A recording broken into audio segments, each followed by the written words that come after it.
Hey, yo, it's me, Pops Fan Marmalade, and you're watching the Comics-Related Madness Network. Huh? So come get some. CromCon.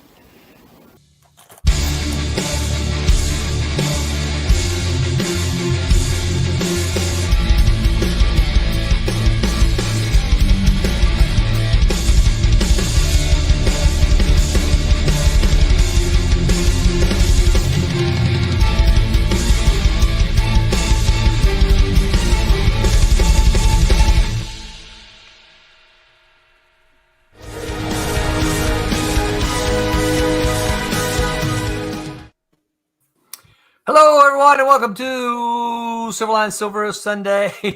It's Sunday on February the 25th. I'll fix it for you, Mike. How's that? I am your host, Aaron Roller Man, and I'm looking just under the Silver Sunday, aren't I? Yes. I didn't. Yep. I wouldn't have needed to comb my hair if I'd have known I could have done this. No, you've got a one head. That's right. I am joined tonight by my my usual cohorts. I'm gonna actually move this to the bottom. Mr. Mike Belcher, that man in the mask. Say hi, Mike. Hi, everybody. And as usual, Mr. Roberta Conroy. Hello. Hi. And of course, aging comic book character, Mr. Tom Mason. I'm staying on topic tonight. Hi, everybody. And popping in just at the nick of time, Mr. Thomas Flormonti Jr. They don't know that I just joined. That you're just. They don't have to know that. So Tommy was also, before we get too deep, Tommy was confused about the topic tonight. So I wanted the topic was share very this with confusing. everybody. This is what aging in comics looks like. Oh, Look at you guys. Man, I look the same. What happened to you, bud? You look like a Loverboy cover band on a cruise ship. I know. Yeah. So I had to pop that up there just for you. great. So before we get too deep, you guys need to. I made something. Let me see if it works here. You made a thing? Yeah, I made a thing. Breaking news: only 8 days left to back Bear number 2, and Beyond the Stars number 3. That's so shiny. I can't see it. Silverline Comics. My eyes, the shiny. Let me see if I can't. Where's my button here? It is not a flip book. That was one of the questions that was asked. It was not a flip book. This is just a proof copy made for me by Mr. Flormonti, so we can see how beautiful these covers are. And look, Isn't guys, that amazing? it's so shiny. Beautiful. Yeah, Gorgeous. and Shiny. as a reminder, the only way you can get these beautiful shiny covers is to back the crowdfunder.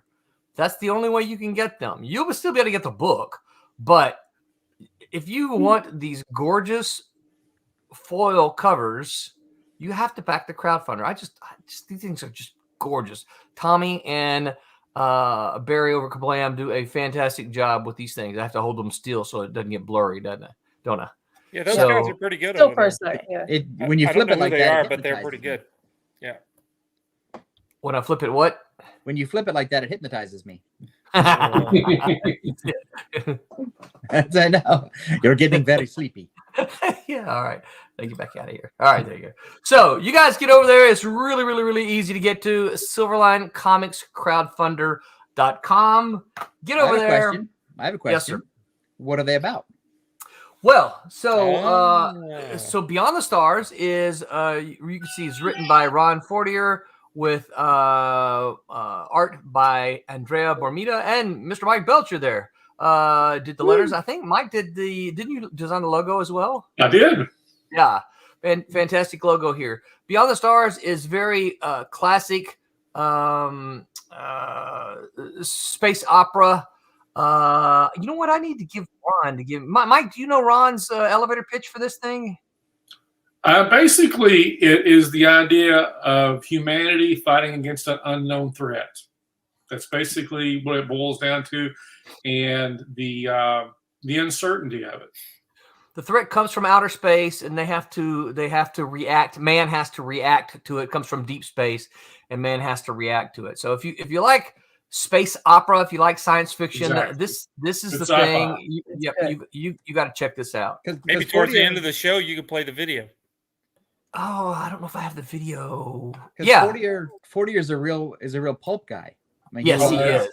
He loves airships. He loves the movie serials. He loves monster movies. He loves, all that great action adventure stuff from the 40s and 50s. And isn't he one of the founders of Airship? Yes. Yeah. Something. He absolutely is. I was looking to see if I actually Airship had 27. That's it. Thank you. I was gonna say the wrong number, so I'm glad you popped in. I'll have him and to Ron Davis. right to dig up that video. Oh, wait, Davis is one of the other co-founders. Yeah. Mhm. I'll be darned. Yep. Yeah. It's not unusual. You can find them together at shows with Airship 27. So, and then the other this one's easier. I kind of know this one. This one is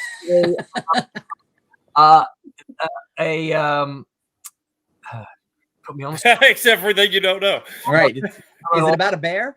It's about a bear. It's about And a a pig, apparently. bear Oh, in okay. a fictional world in which the kid is missing, and all the toys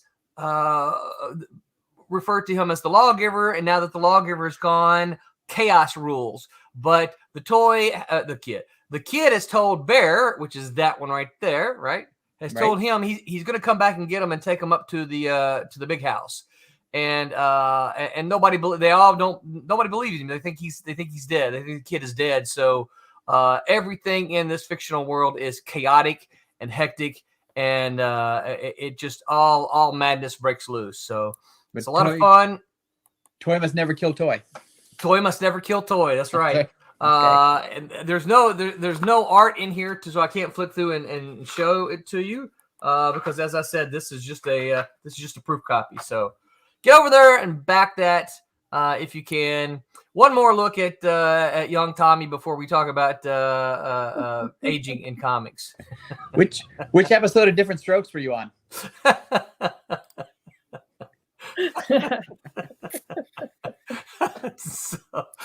Shame. So tonight we are going to talk about aging in comics, and before we get too deep, to be clear, what I'm talking about is characters, right? Characters who age in comics. I saw someone post recently the other day, and I haven't read it in years, so I'm not aware of this, but someone posted a page from Savage Dragon in which someone approached Savage Dragon, and then the character said, "Oh, that's not me, that's my dad." So apparently the new Savage Dragon is the kid of the original Savage Dragon, which I found very interesting. Right. And we have something like Spider-Man, which has been going on since the 1960s, and I can't do the math, but that's at least 60 years ish. Spider-Man was he still a teenager, or is he in college now? Peter Parker? Oh, he's an adult, I think. Is he?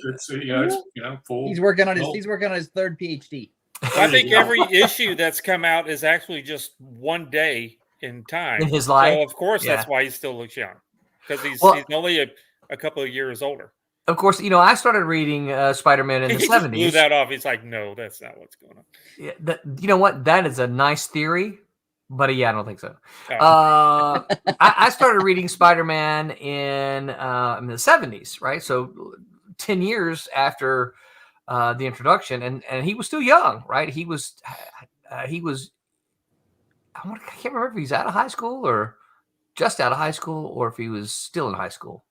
I think he might have been just out of high school. But did it bother you because there were some missing years where you didn't see him grow up? No, it didn't bother me. All right. No. And I should point out that Disney TV has done a Rocketeer Jr. with the son of the Rocketeer. Really? Yeah, I didn't know that. There's a preschool Rocketeer show that is he's the son of the Dave Stevens character. Oh, that's pretty cool. I did not know that. So if you have kids and you're looking for young Rocketeer is too old for you, then there's also Rocketeer Jr. Yeah. So one of the things that, and I know the writers here probably know this, but one of the things about when you write, generally, the writer's thing is that, all right, so your primary character is going to be a little bit older than your audience. So if you're shooting for a 5, 6, 7-year-old audience, right? Your Yes. primary characters should be 12, right? Yes. 5, 6, 7, 8, 9, 10, 11, 12. So they want to be, you want them to be just a little bit older than your intended audience, right? So, and of course, that there's, as with anything, there's no, I need to get back over here to the comments. There's no hard and fast rules, but that's generally the accepted methodology, right? If you're gonna write something for teens, you're writing older teens or college age primary characters. Yes. Do you know why that is? Because when you're a reader, you don't want to read about people your own age. You want to read about people the next age, because that's what you're trying to get. Also, your buying years for the merchandise are a little bit longer. So if the kid that you're reading about is 14 and you're 11, then you have 3 extra years of toy buying power in your pocket. Interesting. No, I did not think about it that way. But it totally makes sense. All right, look at all the people. We think about something big, Harry Potter.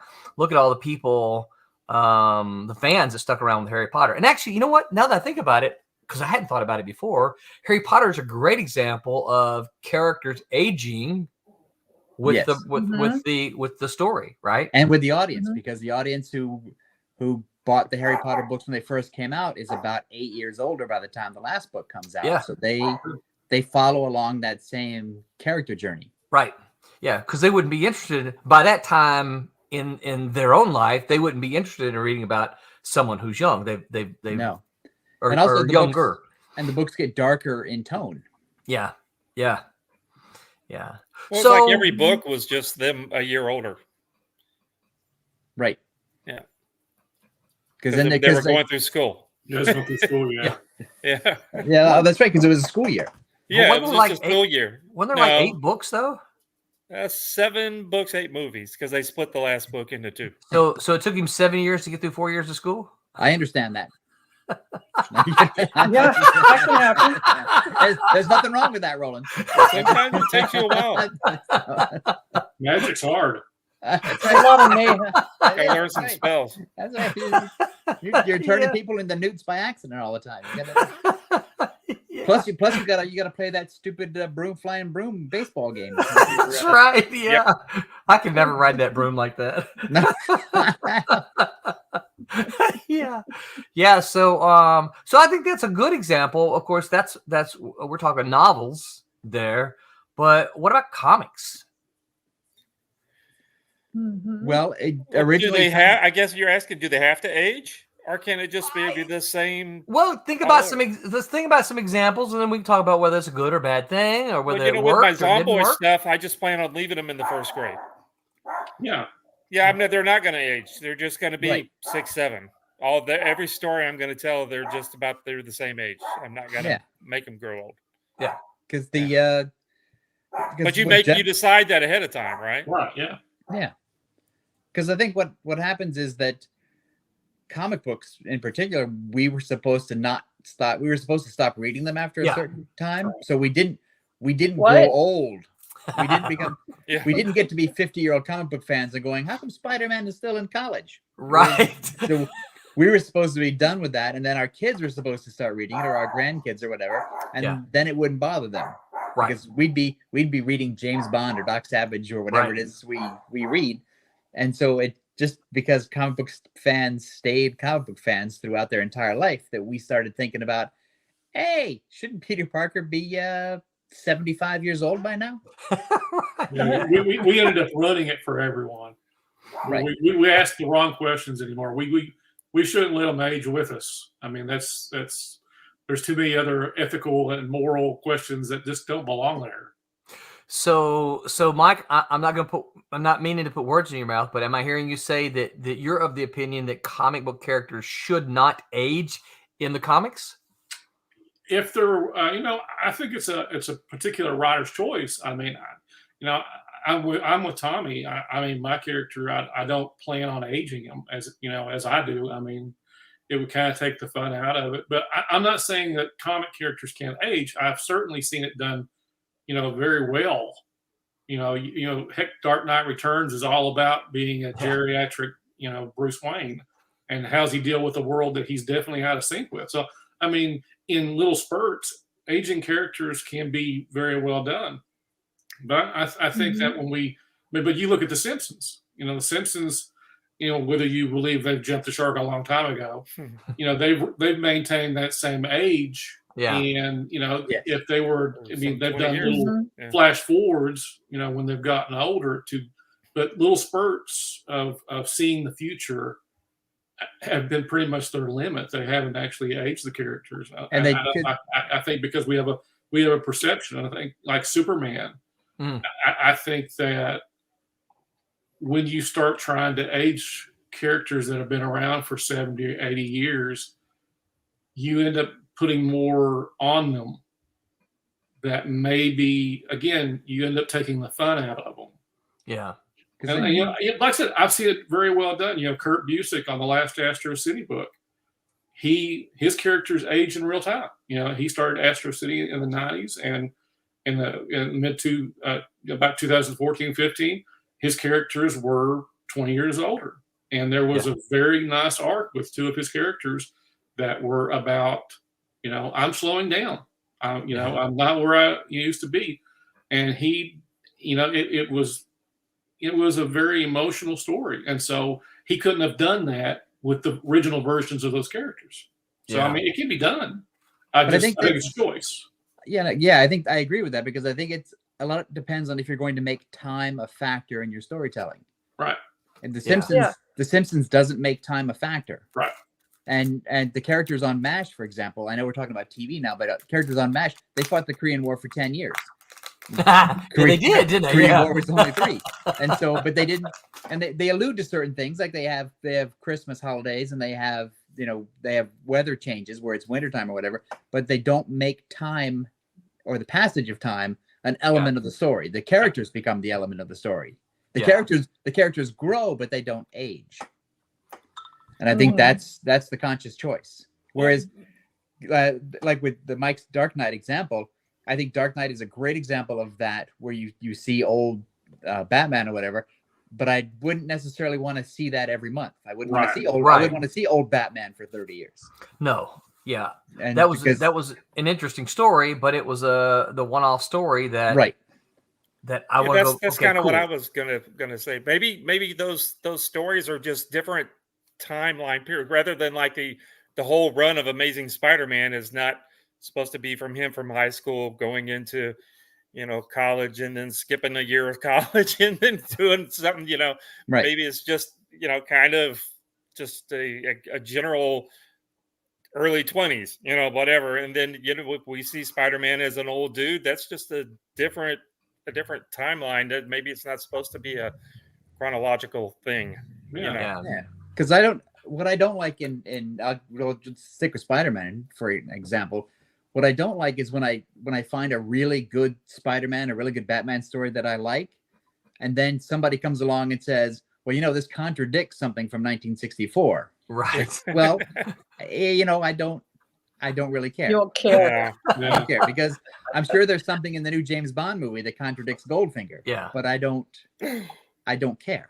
And so part of it is the stuff that we're talking about making time a factor. But part of it is because if you tell me a really good story, I'm not going to go back and find the thing that contradicts it. Right.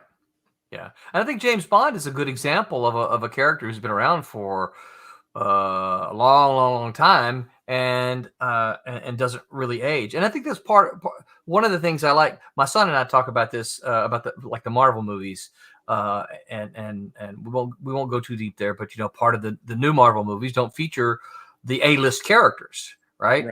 And of course, I always tell him part of the reason they're struggling is because the characters that they're putting onto film now weren't A-list characters in the comics either, right? Right. No one wants to see. And I won't call it, but no one wants to see some of these B and C-list characters. Everybody wants to see Captain America, Iron Man, and Hulk. That's who they want to see, right? So I argue the characters are more important than the actors, right? Because I don't care for Robert Downey. I like Robert Downey Jr. I think he's a great Iron Man, but Iron Man is more important than Robert Downey Jr. Find someone else to play Iron Man. They've been doing it with James Bond for years. Yeah. And there have been like 30 Supermans too. Yeah, Superman, it works. And Batman, right? And all it works. It works. Now, are those actors great in the part? Yeah, of course they are. I'm not going to say they're not, but the character, from my perspective, is more important than the actor. Absolutely. So, except that I love Robert Downey Jr. as Tony Stark, and so I can't name in my current mental state, I can't name another actor who could play Tony Stark and Iron Man and give me the same feels that Robert Downey Jr. I've had this argument with Roland, discussion with Roland. That's the only reason why I like Thor and Iron Man is because the guys that were playing them in the movies. I was never a big fan of either of the two characters. Me too. Yeah, I think I don't have any of their books in my collection. I think Iron Man and Ant-Man are C-list characters as well. Yeah, like I never got excited about Iron Man when I was a kid. I never got excited about Ant-Man when I was a kid. And I know people did, but I just never did. I was always a Spider-Man, Captain America, Batman kind of guy. And there's another example, Spider-Man. Spider-Man has multiple actors. Oh, yes, yeah. Well, and different timelines too. In different time periods. You can't line those trilogies of movies up against each other and believe that's the same universe, the same Spider-Man. Yeah, and I don't think that they even pretend like it is either. I don't think that's even what I don't think that's their goal at all. No, they just give me my $15 worth. Yeah. Give me a movie that kind of makes me feel like this is Spider-Man, and then let me be happy with it. Yeah, because that's why I watched the latest cartoon one. And I haven't seen it yet. Now, I can't remember the names because I'm Spider-Verse. Spider-Verse. And that's not necessarily the Steve Ditko, Stan Lee Spider-Man that I grew up with, but man, is that a Spider-Man movie? Yeah. And so I can't go through that movie and go, well, this contradicts the issue 16 of the Ditko run. It's like, no, I don't. It's also like I said about the best Batman movie, Lego Batman. Lego Batman. Oh, I don't think in the Lego Batman. Yeah, I don't think that it. I think I don't know Batman continuity enough. I think there might be someone who would pop up and say, "Oh no, that contradicts all this stuff about Batman." I don't care. Like. Yeah, it's good. I don't care. It was good. It was so good. I took my wife after my son and I saw it. I took my wife to see it the next day, and I bought the DVD. I've said this before. My oldest son, when he was of the correct age, he saw that thing like 10 times over 2 weeks when we got the DVD, and it's like it's fantastic. To him, to me, it's my favorite Batman movie. To him, it's the only Batman movie. Right. And that's yeah. Oh, it's by far my favorite. Pops says, "Hey yo, what's up, Pops? Good to see you here." Pops. Hey yo, Mr. David Ace Gutierrez says, "Was there a rule about aging characters when the Ultraverse was being developed?" I never thought about it. We didn't get far enough into it to know. I'm sure that there was, but I don't remember what it was. There had to be something with crime, right? Right, because there was. That I know that the entire point of the whole comic. Right. Oh, well, going from the kid to the adult. Yeah. So I think there was time, but there was also going to be. I mean, it would have become an issue had we been. I mean, it was 30 years ago. So had the universe lasted 30 years, it would become a much bigger issue that we'd have to address. Yeah. Editorially. 30 years later. Would he have grown up and then jumped into he'd have looked the same regardless of when he switched? But that's not something you have to address when you're just around for 20 issues. Right. Because I think at a certain point, I mean, we changed the Mantra character. Yeah. And got a new Mantra. I think Prototype was set up to have a revolving door of different characters play Prototype. So you could, and Prime could eventually evolve into a different person. I think you could kill off different characters and you could bring in new characters. So I think there were parts of the universe that were set up to allow for change and alterations, but it didn't last long enough for it to become a bigger issue. Yeah. I don't remember anything specific. I don't remember any discussions about aging again, because I just don't think we lasted that long enough to make that Right. A discussion. But I don't remember anything being in the Bible about it. I don't remember any discussions about how are the characters going to age. Right. Yeah, I'm not saying there was or wasn't. I just don't remember if there was. It would be a fun discussion to sit down with the original founders and say, look, your character's old now; it's going to die. And just, Yeah. what are you going to do?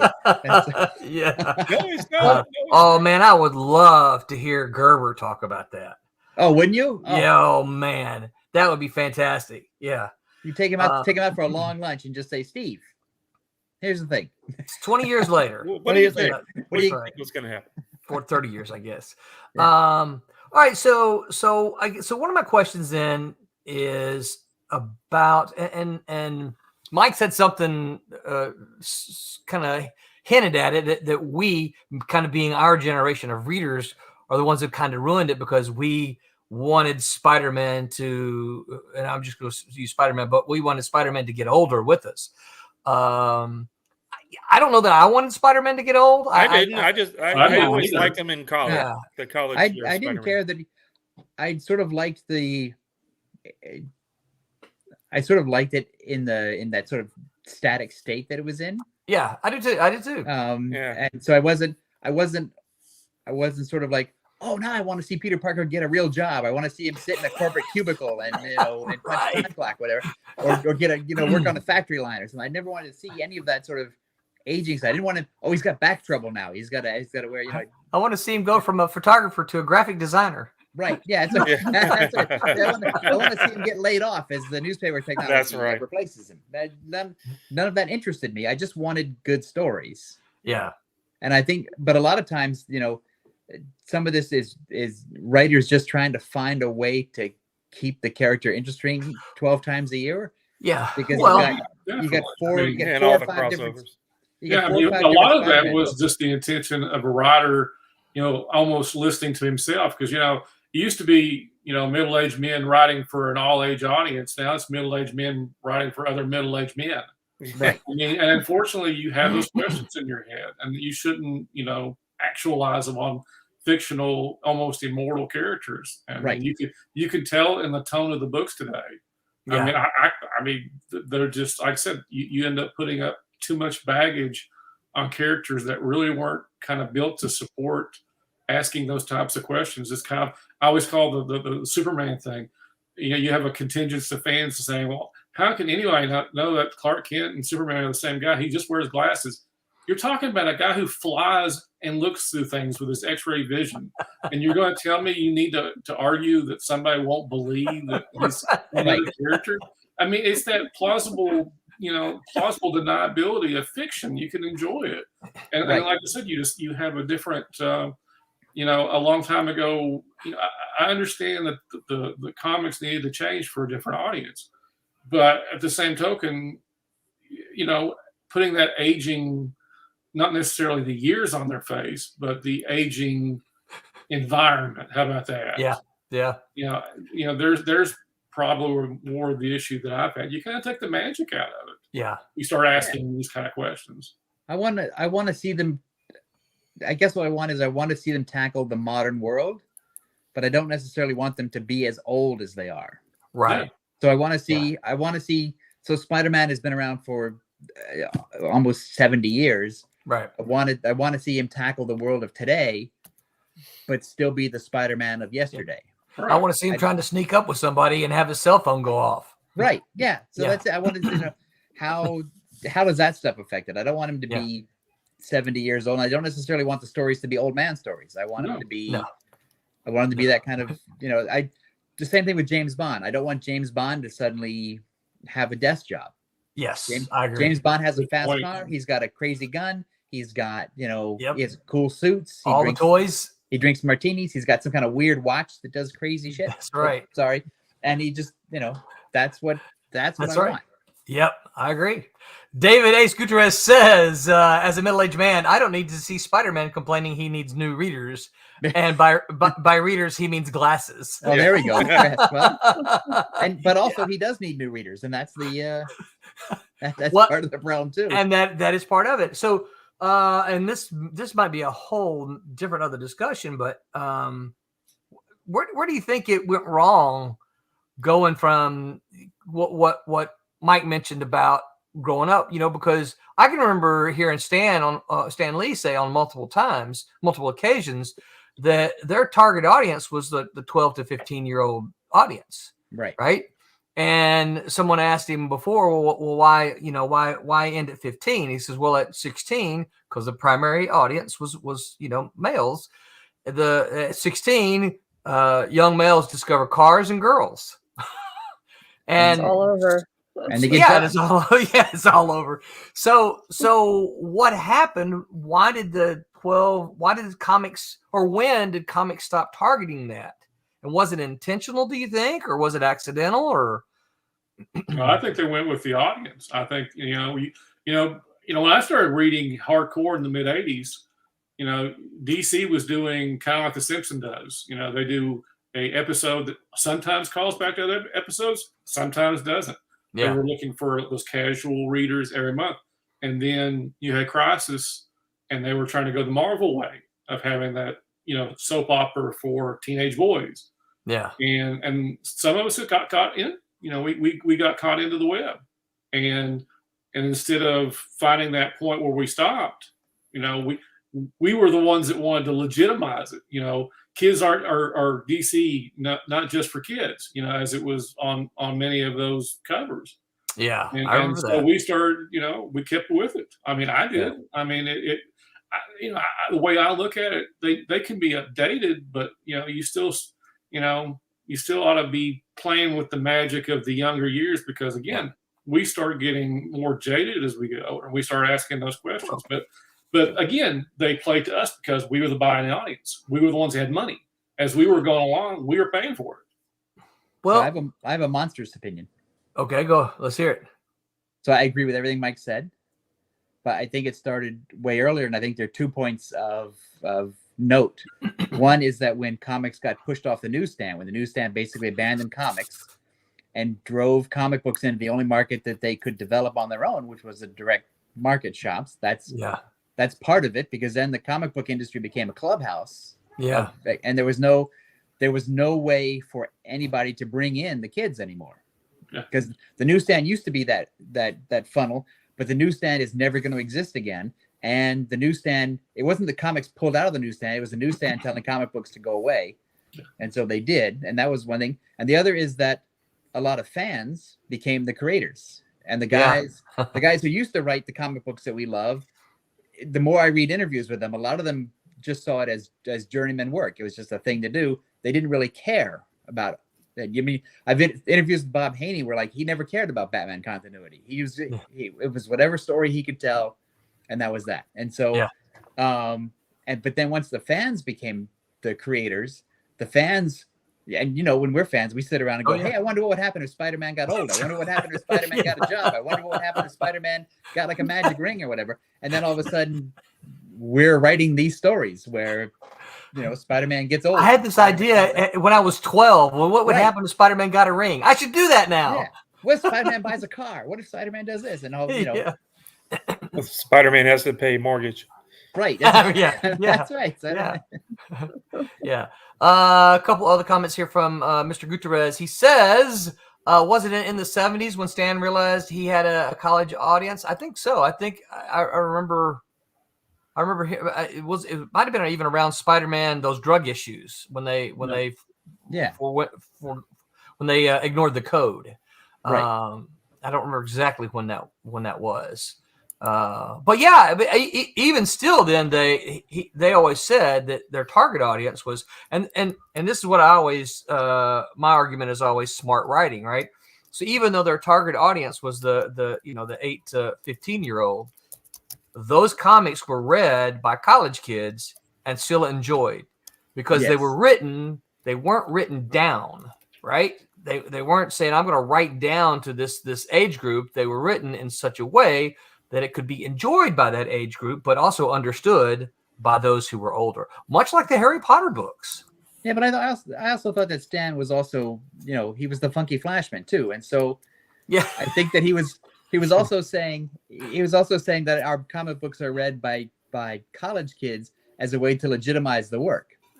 Make it cool. And so make it cool. And so it's not, comics aren't just for kids anymore, true believers, because they're hip. All these hip college kids when they're they're protesting Vietnam and they're smoking dope and they're free loving, and now they're also reading the Web Slinger and That's and right. the Fantastic Four. Grey Wolf Graphics says, hiya, chat. What is up, Grey Wolf? Good to see you here. Thank you for stopping by. Ask questions if you got them. David A. Scura says, aging doesn't work with a character like Batman. He's frozen in his mid-30s to 40s-ish with Dick Grayson and the other Robins catching up to him.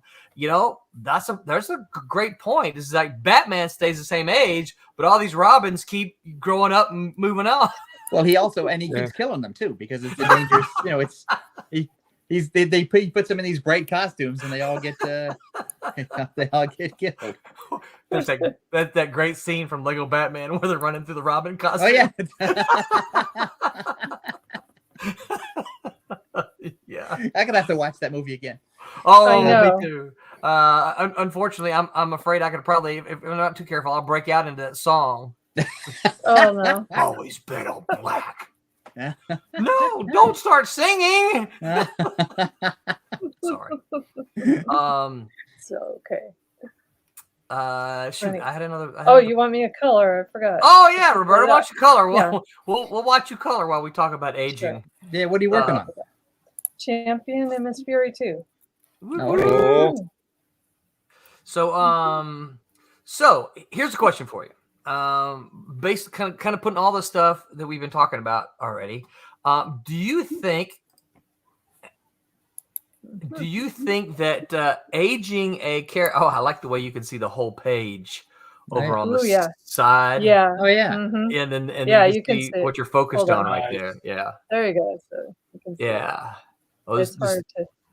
this book It's is so small. much That makes fun. it too small. Just I like know, last look week, at the inks on there. I mean, the colors are beautiful, but those inks are fabulous. Amazing, right? Yeah, I think that kid's going places. I think he's been places and is already down in the dump. I bet he's got a nice hat too. I think he's already Yeah. Yeah. past his prime. He's He's doing old. good. So talking about aging and all the stuff that we've already talked about earlier.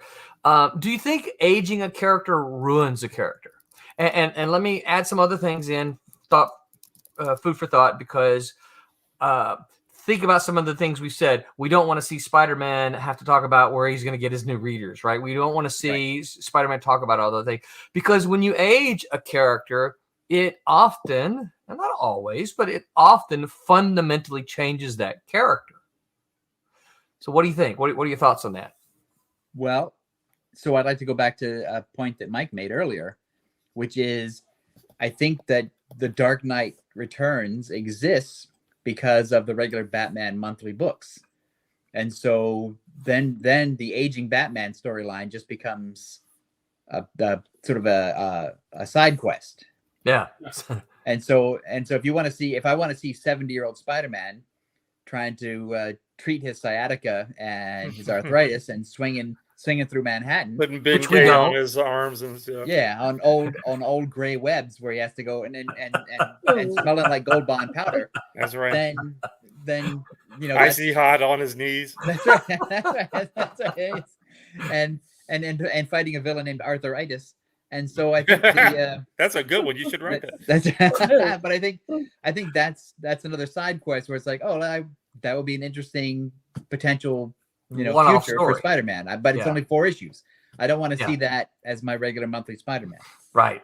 Yeah, but what if I think one of the problems that we have with the comic sales being so low is we've all talked about it, is that we're not getting younger folks reading books. If we had a bunch of books, of just old people stories, those kids are really going to get turned off. So I don't think these That's a old good point. stories about older characters is going to be the way to go. Maybe it's just Spider-Man could be sitting there while he's having lunch, while he's in college, going, boy, if I was 50, I wonder what I'd be doing, and then do a little short story, but not have all of a sudden But go back to the normal 5 actor. years worth of him being in his 50s. All the 20-year-olds are going, I'm not reading this.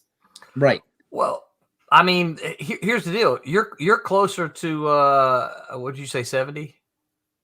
What you say? You're closer to 70 than 20 these days. Do you no. Do you want to read that story? No, I don't either. That's the I thing. know exactly. Well, I already told you I want my Spider-Man to be in his Yeah. in college time. That's what I don't. I mean, the movies with the new Spider-Man. I think he's a great Spider-Man, but I don't give a flip about high school Spider-Man. I don't care. I want him out of high school. I don't care anything about this high school stuff. I like the Spider-Man stuff, but get him out of high school. So you want him in college then, huh? I like the college going into early adulthood. Spider-Man, see, I like the high school Spider-Man. No, I don't want to but about also him popping I don't mind pimples and stuff. I want to see him in school. I think I don't want to see him because to me that was all part of the challenge of being Spider-Man, because he was having to he had to balance all that. Yeah, you need that. I mean, that is Spider-Man's history. You need that, but I don't want to read those stories. I've heard it. I'm talking about like a continuing. Tom hit the wrong button. I differ severely on that, because the Spider-Man in high school stories are basically all the same. It's like, oh, I can't get a date. Flash Thompson is mean to me. Yeah. The bully is pushing me around. Oh, and I gotta go fight the Lizard or Doc Ock or whatever.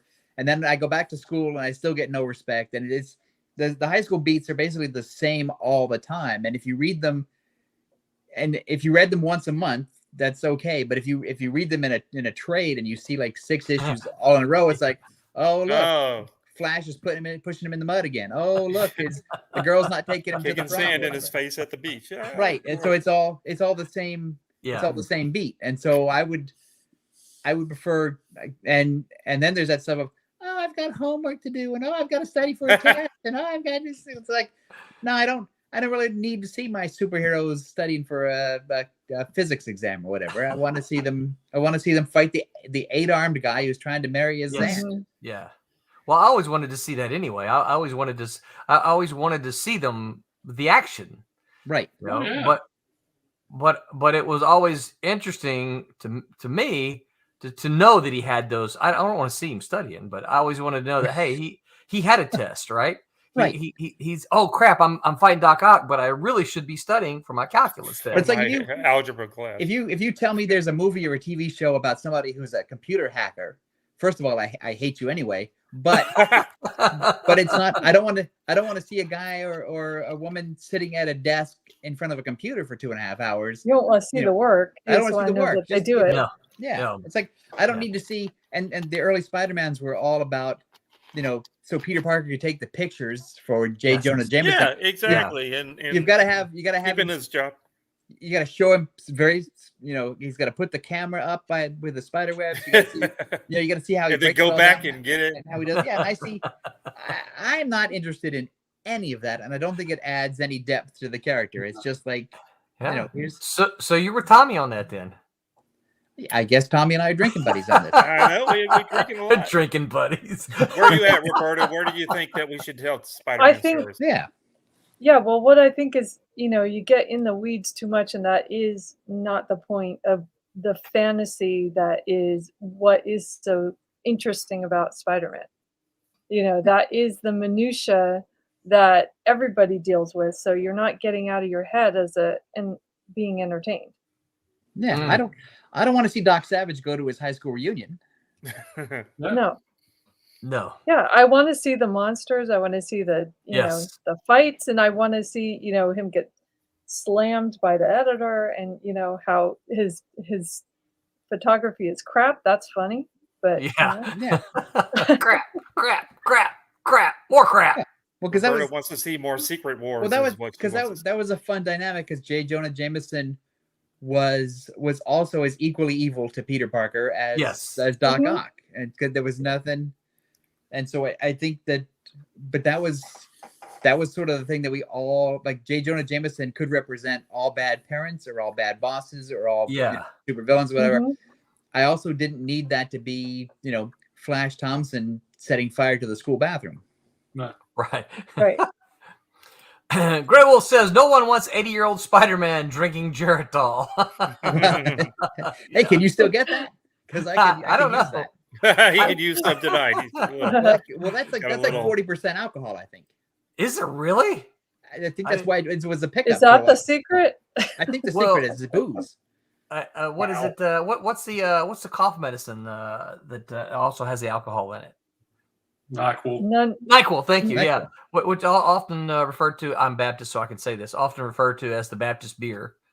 Oh, wow. What about like the Hulk, Bruce Banner? We don't get to see old Bruce Banner or young high school Bruce Banner. Well, not that he was the Hulk in high school, but you know what I'm saying. Well, this is good. I like that because I was having a. Do we care about what he did at high school? No. Well, no. He was, but he didn't become the Hulk. But here's the Spider-Man deal. did become Spider-Man in high school. I also I guess, don't want depends on which smart story Hulk. The what? I don't want smart Hulk. I don't want the Hulk talking around like Bruce Banner. I don't like that. I think it's funny. Well, it's funny. It's funny for a limited period of time, right? Right. Yeah, But- you didn't like it. You didn't like it in the movies when he was the smart guy. It depends. Is he going to go back to being Hulk Smash? If he goes back to being Hulk Smash, then okay, yeah, I like that. It was cute, right? It was a nifty little thing. But I'm the same this way is a with the permanent Hulk as I am change- with the other folks. I'm more of a. I did read the Hulk comics, but See, I like the the Hulk movies rather Well, see, than. I like the Jekyll and Hyde. I like the Jekyll and Hyde aspect of the Hulk, where he's got these two personalities that it has to battle. Right. If he's smart Hulk all the time, again as a storyline, He's like the perfect person at this point. But in general, so again, now I'll be the contrarian. I never found the Bruce Banner storylines as compelling as the Hulk story. No, because of course they should have been equal or in some way, where make Bruce Banner an interesting character and make him the opposite of the Hulk, and it's really not. You're just sitting there, tapping your feet, going, "Well, I hope he turns into the Hulk soon because this is getting tedious." Well, maybe that was a bad one. The Hulk was. How about Superman? When we got him as a kid, did we really care about all that stuff until he becomes an adult and he's starting to be the Superman as an adult? Do we want to see all that stuff over and over? As an aside, yes. I mean, we know he landed as a little kid and he grew up, and then all of a sudden he became, was working at wherever the heck he was working at. So I was going to say Daily Bugle, but that's not where he was working. Except for the first Superman movie, the one with Christopher Reeve, I don't really need to see that stuff again, right? Because I really like that. I loved Glenn Ford as Jonathan Kent, and I love the scene where Jonathan. Spoiler alert: the scene where Jonathan Kent falls over dead. It still breaks my heart. I mean, it's so well done and so. It's so hard, so hurtful to my emotions. Yeah, that's all I want to see. So then, what was Smallville bad? The TV show Smallville, that time period. What about it? Because I liked it, but he never was Superman in Smallville. Right. So Smallville was just like that sort of that WB grown up Archie Comics kind of soap opera. Yeah. But I liked it though. But he was never Superman. Yeah. But it's not Superman. No. But part of why you liked it, I think, is that because you were thinking any minute now he's going to be Superman. Right. You already knew where he was headed. You knew he was going to be Superman. And you're also picking up the little Easter eggs from the actual Superman continuity and going, "Oh, look at that! I know that one." That's right. I know who that is. Right. Couple more comments here. David A. Scooter says the perfect example is Archie. It's the same story for 80 years. It sure. Well, actually, Stephen Butler, a friend of all of ours, he's doing a lot of that Archie stuff, and he keeps showing me all of the that other Archie stuff that's got those guys, Jughead and stuff in it. That's more of the scary things and stuff, and it's like. I just don't know if I like that stuff. Yeah, right. I kind of want my Archie to be the same Archie. I want Archie to be, yeah. Yes, Roberto Yuyo says, "Hello, gentlemen. Roberto, good to see you here, sir. I see you live, but I don't think I've ever seen you online." Yeah, that's Dad. Dell, tell your son that your son's books went out, or they went out Friday or they're going out tomorrow. I can't remember. This has been another lazy email from Thomas Florimonti. That's right. I think I sent him Saturday or I Friday. think for the Archie thing, there was a great run that Mark Waid did, which was sort of a more pseudo-realistic version of Archie, with also the artist whose name I can't remember differentiated into a more modern, or moved into a more modern style, and that moves into what Mike was talking about with The Dark Knight, where it's like it's okay. Those are okay as side quests, but it's not the regular monthly Archie book. Yeah. And I as a fan and a reader, I am totally down for the side quest. Oh yeah. You know? Oh yeah, me too. Because go back to The Dark Knight, The Returns. I loved that when it came out, right? And I read Batman. I wasn't. I wasn't. That was like a snapshot. Yeah. It wasn't the ongoing story. Right. It's like cool Batman's not perpetually old. It's like this was this one story of Batman when he gets old. Cool. I'm into that. What if Batman is an old, fat, wheezing, huffy, puffy fascist? Right. Yeah. Nobody wants that. I'd love that comic. That'd be good. Hey, look, there's a reason there's not stairs in the Batcave. That's right. Benjamin Soto said, I like a married Spider-Man. Every time he left his apartment, he was getting pummeled. It was nice that he had an ally to come home to. Yeah, but then it's like Bewitched, where every time he comes home to the beautiful woman, and then there's Abe Lincoln or Benjamin Franklin in the living room, and so it's true. Abe Lincoln. I don't even know what timeline that they're in the current Amazing Spider-Mans. I haven't picked up one in for a while. Well, there's apparently 6 books or 7 books or 8 books. Wow, there's a bunch. But I'm talking about like that Amazing Spider-Man, the big long run, even though they kind of started it over again. We should do an episode of what would you do if you were to take over Marvel or DC. Oddly enough, I've had this conversation with a couple of people recently, so I'm all in. I don't know if we can mess it up any worse than what's well, that's it. Where's my list? I'll add that to the list. The trouble is when you have an aging readership. Yes. If you make too many changes, there's no guarantee you're going to get it. I think my thing would be to try to figure out how to get the younger folks. The younger folks back. Yeah. That would be my big concern. But I think the younger folks, again, this is another topic for a different conversation. But to find the younger folks, you got to go where they are. Yeah. And so I think the younger folks know the comic shop exists, and the younger folks know what's there. So if superhero comics from Marvel and DC want to continue, they got to find where the kids are and go there. Well, we gotta, eventually we're all gonna pass on, and nobody will be buying comics at all. Well, yeah, and that's a very realistic possibility. CC is laughing at us. What's of course up, he is. CC? That ain't funny, CC. Roberto said Smallville was cool, but I actually liked Brightburn better. I actually wanted to see where they went with the story. I don't even know what that is. It's a James Gunn movie. Oh, okay. Then he says he'll tell him. He appreciates you and Kablam. Cool. I'll put that up there. Cool. I mean, those Kablam guys. I don't know who they are. David says Tom is pitching Spider-Man stories I really want to read. Is that the Abe Lincoln one? Is the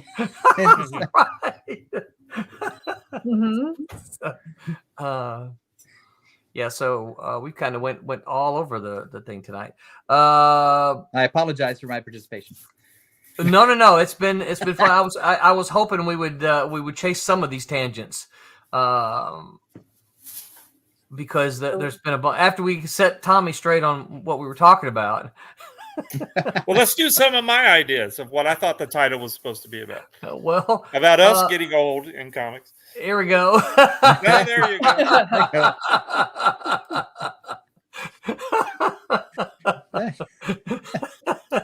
It's a cast from Silver Spoons. Well, that I'm gonna write that down too. Aging creators, because it is an issue because you think about it, most of these places there's no retirement at for freelance writers, artists. You know, they just get old. Yeah, but so here's the thing, and I get that a lot of people can't retire because there's no savings and there's no pension and there's no whatever. But also, if you're a creative person who writes or draws or whatever, do you stop? Do you just get to 65 or 70 and go, "Hey, I'm done creating now. I'm going to stop doing it." And I don't think you. I mean, I don't think you can. I understand the need to keep working and to make money and to pay off all the bills and stuff like that. But also, you know, my head would explode if I stopped trying to write or draw. So, but here's the thing. So here's where I'll say, Tom, you and I are different because, well, no, hold on, hold with me. You and I are different because we're writers, okay? Right? An artist, as you age, right? You depend on being able to hold your pen steady. And I know artists who like I can't do this anymore because my hand, I can't hold the pen steady. Right. And so it actually affects the ability, the ability. Right. And so, again, I'm not going to call any names because I love a lot of people, but I have talked to and seen some work of some aging creators that I look at and go, you know, it's just not up to snuff because of one reason or another. I mean, I'm not even going to say why. I don't, but it's just like, it's just something does happen to the actual ability. Now, writing, it's just whatever your stories are. Are they stupid? Right. Well, you can still lose, the ability to craft a good story. Absolutely. Absolutely. But I think a writer can disguise their aging a little more than an artist can who has to hold the pencil. Yeah, but I think but again, this goes to the kind of thing that I know Mike is doing, and I know that you're doing, Roland, and I know Tommy's doing, which is creating your own stuff that you own and control. Yeah. And so that if you don't, even if you get to the point where you can't write or draw anymore, you still have a body of work that could be exploited in some way. And I mean, exploited in the best possible way, right? In good ways. And it could be reprinted. It could be optioned for movies or TV. It could be some kind of annuity that could outlast your productive years. Right. Yeah. Yeah. And I think that's important. And I think this is a whole other topic. I think that's why we see in Marvel and DC declining in recent years the way we have. Roberto says, Tommy, do you have a sketch cover for Mystery Girls 1 and is number 2 out?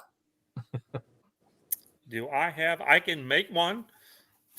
But do it before you get too old and lose your ability. Yeah, that's right.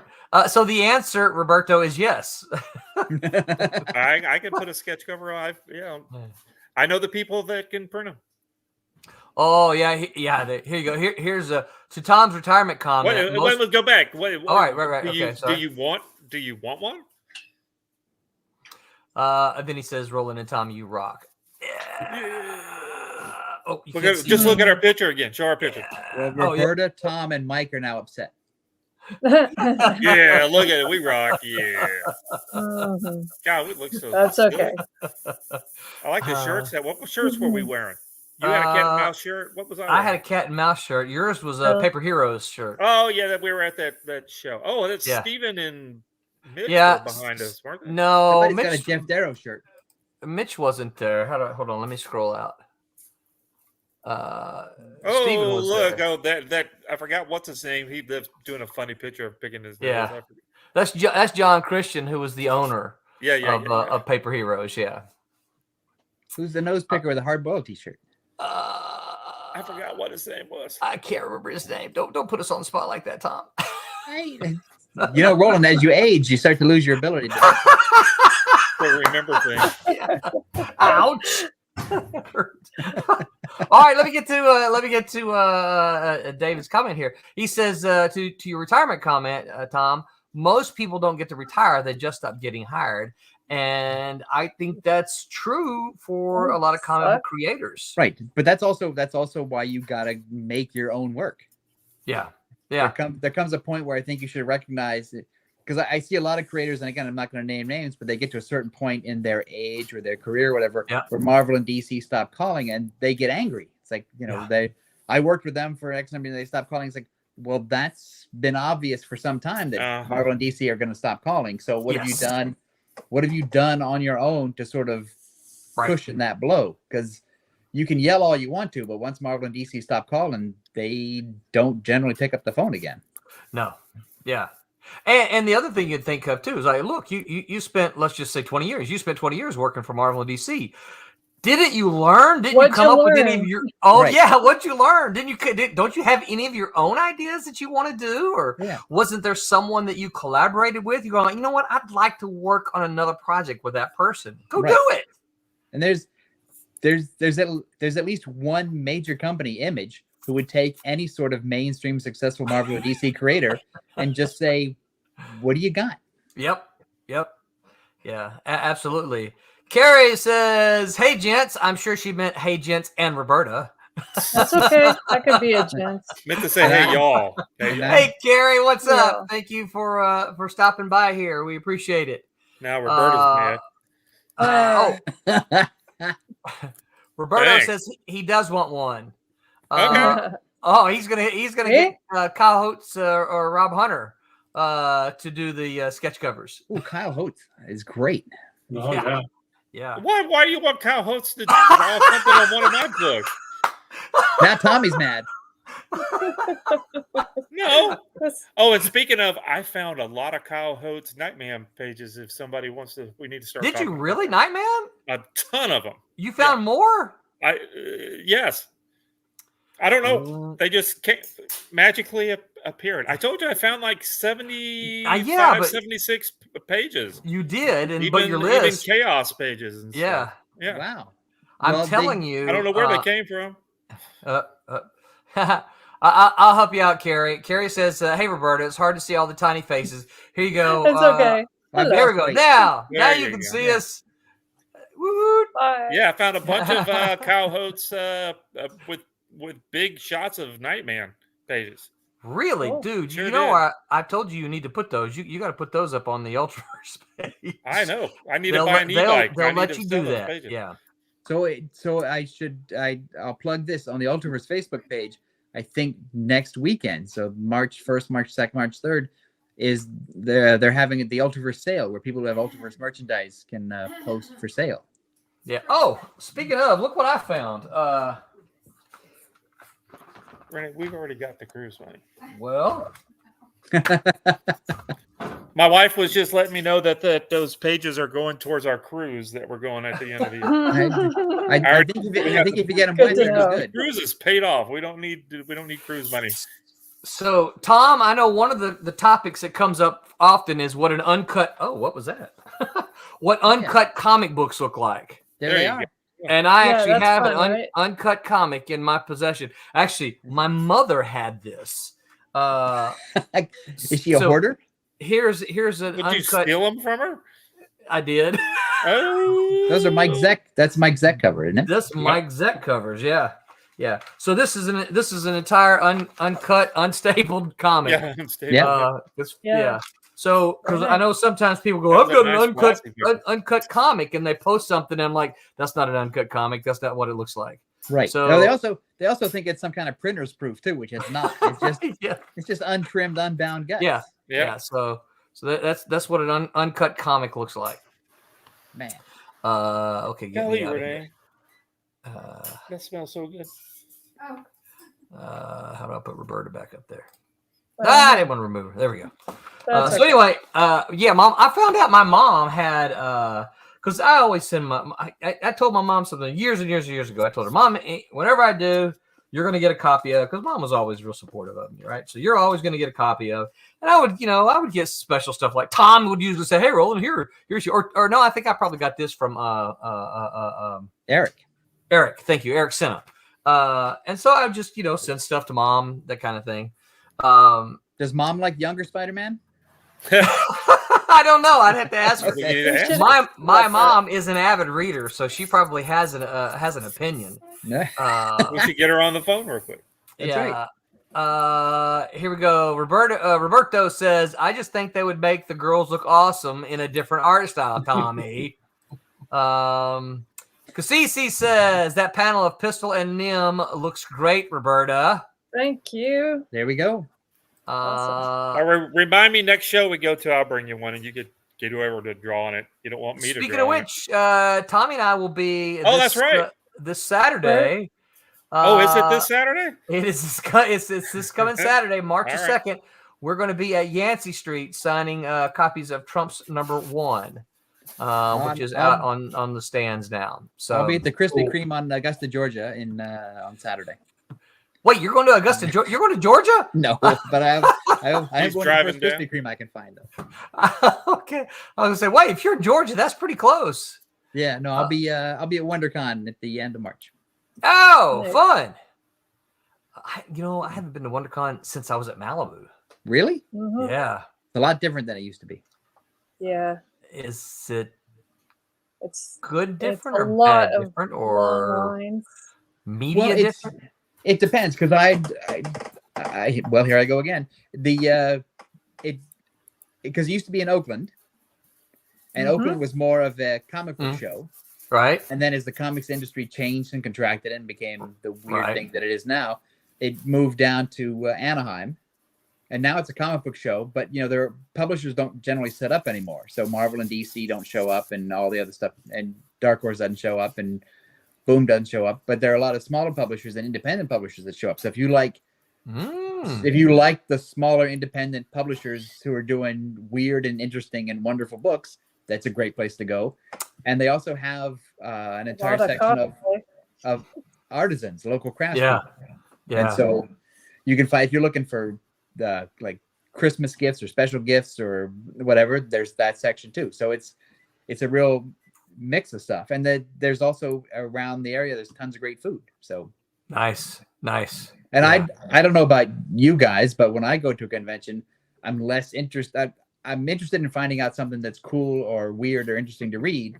But I also look at it as like a weird family reunion where I see people that I don't see. I see, I can see 100 people I know in the span of 3 days, and I can have like a really great half-hour conversation with all of them. And I really look forward to that. Yeah. I tell folks all the time when we're talking about conventions, I said, to me, that's one of my favorite aspects of going to a convention. Yes, of course, I'm going there to promote my work and to let more people be aware. Hopefully, make more people aware of what I'm doing, what we're doing, that kind of thing. But one of the other things I love is being able to see people who I know that I haven't seen. Like Tommy, Tom, the last time I saw you was in San Diego. What, 2018? Yes. Yeah. So, and that's it's valuable to me to be able to do that. Yeah, because there's nothing like having those face-to-face conversations in this day and age of cell phones. Yeah, because somebody said, "Oh, it's not about the San Diego Comic Con. Oh, it's not about comics anymore. It's not this." It's like, well, I don't really care about that. I just spent 20 minutes. People, right? I spent 20 minutes talking to Marv Wolfman. I spent 20 minutes talking to Howard Chaykin. I spent another 20 minutes talking to this person. And I had dinner with Aaron Lepresti. I had whatever. Right. That's it's valuable. That's valuable. That's because that's fun for me, and it's also great to be able to talk to those people. Yes. Yeah. I absolutely 100% agree. Let's see. Roberto says, I would love to get a Malibu book signed by you. You rock. And I love what you're doing with Silverline. It's a nice compliment. Who's he talking to?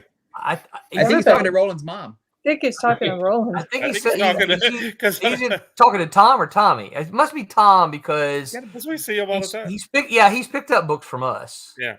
I don't think. But Tom's coming to the. Roberto's always bringing. I'll be at the Daytona Speedway whenever it is. What is it again? Where am I coming?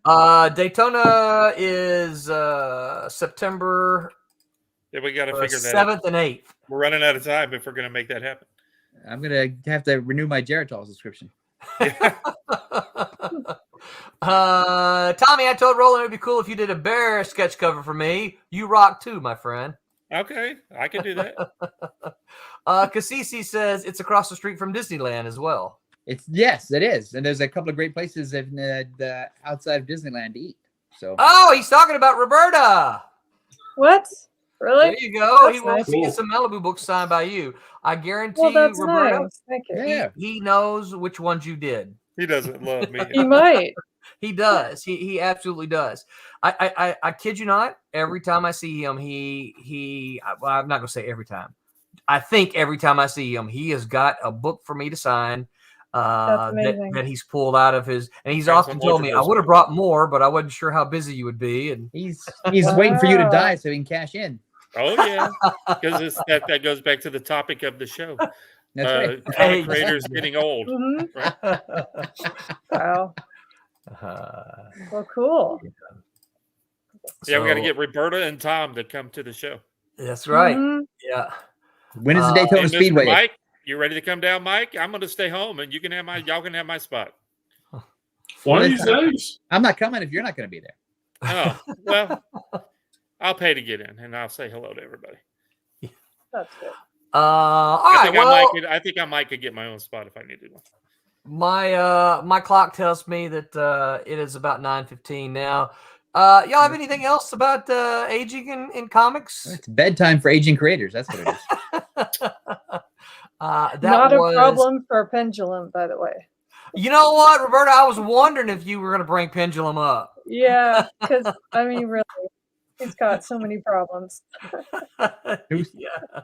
Wait, I feel out of the loop. Who or what is the Well, Pendulum? so you shouldn't feel out of the loop. Pendulum was Yeah, it was a Malibu book. a It was Malibu one book. of our Malibu. Come on, Tom. Wake up, man. Come on, Remember? of the hundreds of books, Tom, you No, published. you remember them all. I know. Is that a Lowell Cunningham book or is that a? No, that was John Drury. John Drury did he did the writing and the penciling, and then Ted Slampiak did the inking and the lettering. Oh, all right. Yeah, and Tom's like, yeah, our remix version is being colored by Roberta. Oh, there we go. It's Uh-huh. gorgeous, by the way. That's excellent. It's I'll pretty stick cool. I'll It's fun. stick a copy in your box. Was there a? There was I believe there's a pentagram drawing on the front cover of the first issue, isn't there? Well, we're redoing it. Yes. the original.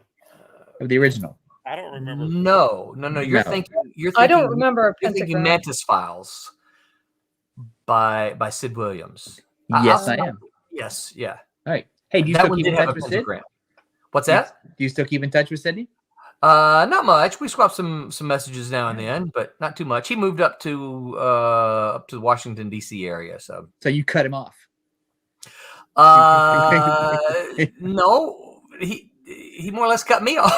I know where you're getting into the subject. Remember we? yeah. Let's Tom, go. you remember there's things that you told us not to talk about I with know. you. Stop. So, All right. I didn't know. Roberto says, "I'm going to get my Gravestone comics out of storage for you to sign." Absolutely. Malu rocked. Yeah. Oh, yeah. and I found a awesome. bunch of gravestone pages too. I did. Did you Roy really? Burdine gravestone pages. Yes. Yeah. Willie Oh, Pepper those are gravestone those are pages. gorgeous Those pages. are Roy so Burdine. cool. Robert Dine Yeah. was great. He should have had a bigger career in comics if he wanted it. I agree. Yeah, but he Right. he jumped it and went on to producing cartoons. I mean, it's not like he. I understand. He's he not had a nobody. I understand he had a wonderful career. I'm just saying I love his comic book work, and I Should have Yeah. been comic books. Yeah. Okay, so We should try to get him on the show. that's a good idea, actually. Yeah, I I'll still have to talk do- to him every now and again. He pretends like he doesn't remember me most of the time. I can And understand that. we were buddies there for a while. And Yeah, then you all of a were, sudden, yeah. You go your separate ways, and that's how it works out. Oh! Listen to this. Listen to what Oh, the Tuesday group is going to be talking about. So the be sure to tune in to our other shows this week on Tuesday. That Silverline show on Tuesday. They're going to be talking about the best tools for creatives over 30. At a certain point, old people our backs start Interesting. hurting, and using our wrists for too long causes cramps. Here's the best office and creative tools to ensure you get productive work sessions once your body What are you starts looking at? breaking. Oh my Aspirin. god. Aspirin. Aspirin. And on Wednesday, the Wednesday Whammers are going to be their subject is Bring On the Grim and Gritty. Why is post-apocalyptic fiction so popular? That's on Wednesday. We will be back. I got to tell y'all something real quick. Go on to that for a second. Renee is sitting right over here. Hey, she can only hear my part of the conversation. She goes, "Why are you talking about old people?" I'm thinking HR jail is what she just told me. She says, "I'm fixing to get you in trouble as soon as you get off this." She thinks we're talking bad about old people. If you would pay attention to more, put it on the TV, you could watch the show. That's right. You put it on TV. You can watch it on your phone. Oh, she's staring at me. I got to hold this so she can't see me. She's staring at me. She's like, point your camera at her so we can wave at her. Here, come over here and say hello. No. Yeah. She said no. Hey, Nay. Come here. Hello. Come here. She's shy. Come over here. She said no. Okay. Tell her next time. Respect the no. Next Sunday, we're going to have a guest, Chris Nye. If you don't know Chris Nye, well, you should. The science guy? Actually, I got a talking about conventions. I actually got a chance to meet Chris at a show that Mike arranged for us up in Pikeville, Kentucky. And Chris has got this just awesome 70. I mean this is the highest compliment. So he's got this awesome 70s style comic art that I fell in love with when I saw it. So we're gonna have Chris here with us, and we're gonna talk about him, who he is, what he's done, what he's got going on, and that is next week. Do you mean 1970s or 70-year-old? The 1970s. Okay. 1970s. 1970s Marvel to be specific. Nice. Yeah. Nice. Oh, it looks. I mean, it's just fantastic. Is there anything that I can read before the showtime so I can? I will see if I can get something. I will. Okay. I will ask him if he can maybe supply something for us. Because I don't mind having uninformed opinions, but it's better. It's better. Better to have an informed one. Yeah. Tom, back when we started this a year or so ago, it was like a day or two before every stream. It's like, what are we talking about? What are we talking? So I can do research. Now I just don't care anymore.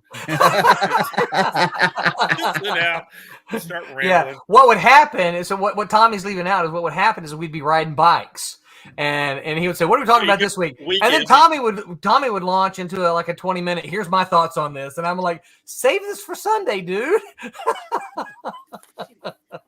So, all right, that's it. You guys got any final thoughts or considerations?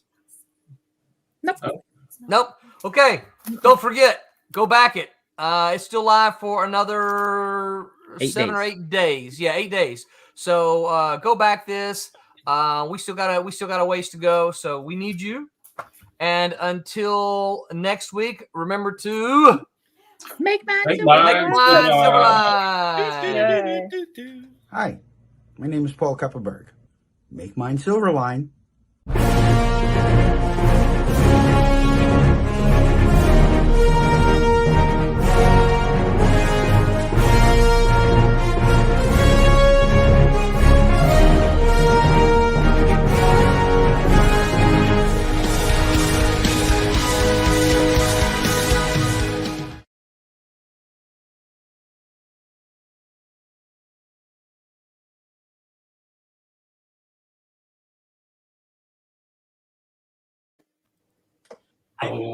Hey there. Live. Hang on.